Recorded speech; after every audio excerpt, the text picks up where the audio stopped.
नमस्कार दोस्तों, मैं अमित आप सभी लोगों का एक बार फिर से एक नए वीडियो में बहुत बहुत स्वागत करता हूं।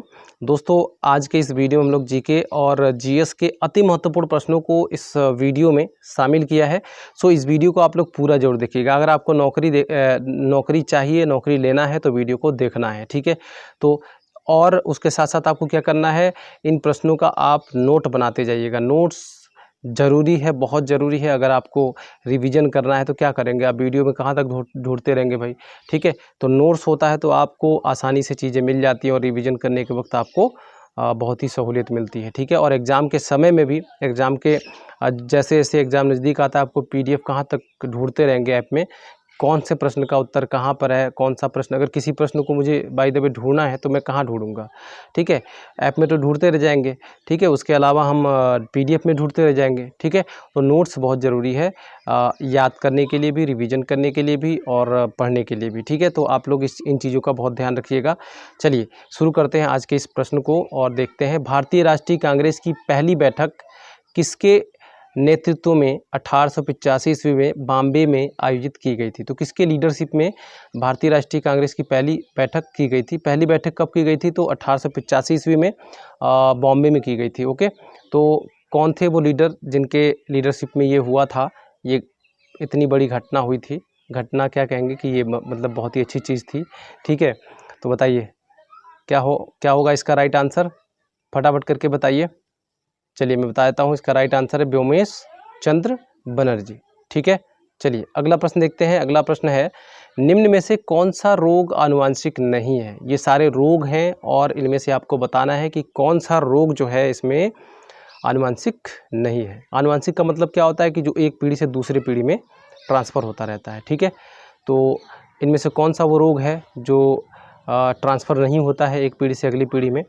देखिए, हीमोफीलिया, वर्णता, डाउन सिंड्रोम और रतौंधी। कौन सा सही आंसर इसका? तो इसका सही आंसर है मेरे मित्र रतौंधी। रतौंधी जो है ये नेक्स्ट जनरेशन में नहीं जाता है, मतलब कि ये जेनेटिक डिजीज़ नहीं है, जेनेटिक रोग नहीं है, आनुवांशिक रोग नहीं है, ठीक है। बाकी हीमोफीलिया है, वर्णांधता है, डाउन सिंड्रोम है, ठीक है, ये सब आनुवांशिक रोग है, ठीक है।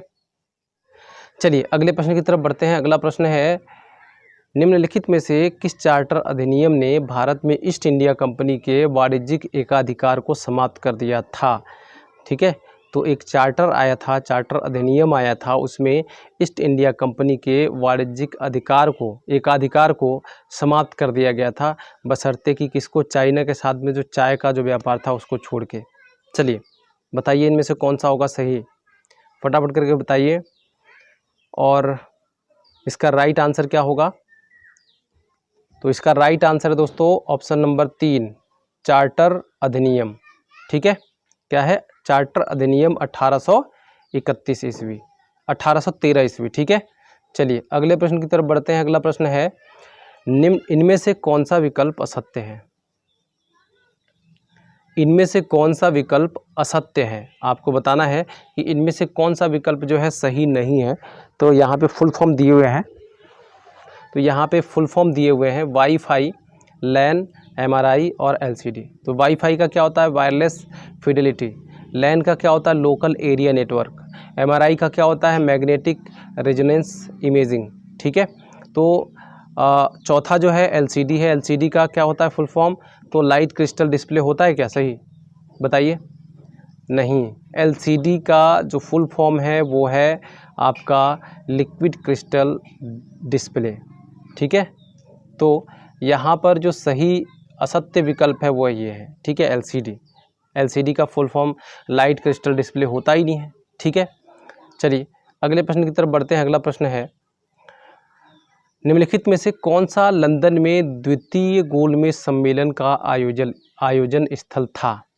चलिए बताइए क्या होगा इसका राइट आंसर, बताइए। Saint James Palace, Kingsley Palace, Buckingham Palace, इनमें से कोई नहीं। तो सही आंसर है मेरे दोस्त कौन सा? Saint James Palace. Option number 1 जो है यहाँ पे करेक्ट है, ठीक है। तो ये कब हुआ था? 1931 ईस्वी में, ठीक है। यहाँ पे थोड़ा लिखने में दिक्कत आ रही है, आप लोग सुन लीजिए और कॉपी में नोट कर लीजिएगा। ठीक है। 1931 ईस्वी में ये सेंट जेम्स पैलेस में हुआ था, जो कि कहाँ पर हुआ था, ये सेंट जेम्स पैलेस कहाँ पे है, तो लंदन में है। ठीक है। अगला प्रश्न, निम्नलिखित में से कौन संविधान सभा के स्थायी अध्यक्ष थे? ऑप्शन है सी गोपालाचारी, जवाहरलाल नेहरू, डॉक्टर राजेंद्र प्रसाद, डॉक्टर भीमराव अंबेडकर। तो चलिए बताइए कौन सा सही आंसर है, बताइए। हम आपके प्रश्नों के मतलब हम आपके उत्तर का इंतज़ार कर रहे हैं, बताइए। तो चलिए मैं ही बता देता हूँ आपको। इसका सही आंसर है, संविधान सभा के स्थायी अध्यक्ष की बात की गई है। ठीक है। तो स्थायी अध्यक्ष थे डॉक्टर राजेंद्र प्रसाद। ठीक है। कौन थे? डॉक्टर राजेंद्र प्रसाद। और अस्थायी अध्यक्ष कौन बनाए गए थे? सच्चिदानंद सिन्हा। ठीक है। चलिए अगले प्रश्न की तरफ बढ़ते हैं। अगला प्रश्न है, लखनऊ में 1857 के विद्रोह के नेता इनमें से कौन थे? ऑप्शन नंबर 1 तात्या टोपे, बिरजिस कादिर, बेगम हजरत महल, इनमें से कोई नहीं। चलिए बताइए इसका सही आंसर क्या है? तो इसका सही आंसर है बेगम हजरत महल। ठीक है। तो ये नवाब वाजिद अली शाह की क्या थी? पत्नी थी, या क्या कह सकते हैं, बेगम थी। ठीक है। चलिए वाजिद अली कहाँ के नवाब थे? तो ये अवध के नवाब थे। चलिए अगले प्रश्न की तरफ चलते हैं। अगला प्रश्न है, प्रतिरोध का एसआई मात्रक है। प्रतिरोध का एसआई मात्रक क्या है दोस्तों? Option number 1 coulomb, newton, joule, ohm. तो सही आंसर क्या है? तो सही आंसर है ऑप्शन नंबर 1, एसआई का जो मात्रक है, एसआई मात्रक है, वो है ओम। चलिए अगले प्रश्न की तरफ बढ़ते हैं। अगला प्रश्न है, सत्यशोधक समाज के संस्थापक कौन थे? सत्यशोधक समाज के संस्थापक कौन थे? तो इसका राइट आंसर है ज्योतिबा फूले। ठीक है। और सत्यशोधक समाज की स्थापना कब की गई थी? तो 1873 ईस्वी में महाराष्ट्र में की गई थी। ठीक है। अगले प्रश्न की तरफ बढ़ते हैं। अगला प्रश्न है, भारत में संविधान दिवस कब मनाया जाता है? ऑप्शन है 26 नवंबर, 15 अगस्त, 14 अप्रैल और 6 दिसंबर। बताइए इसका सही आंसर क्या होगा? तो इसका सही आंसर है 26 नवंबर। ठीक है। इसी 26 नवंबर के दिन भारतीय संविधान जो है बनकर तैयार हो गया था। ठीक है। चलिए अगले प्रश्न की तरफ चलते हैं। अगला प्रश्न है, भारतीय राष्ट्रीय कांग्रेस के गठन के समय भारत का गवर्नर जनरल कौन था? ऑप्शन है Lord Chelmsford, Lord Dalhousie, Lord Dufferin, इनमें से कोई नहीं। सही आंसर क्या होगा?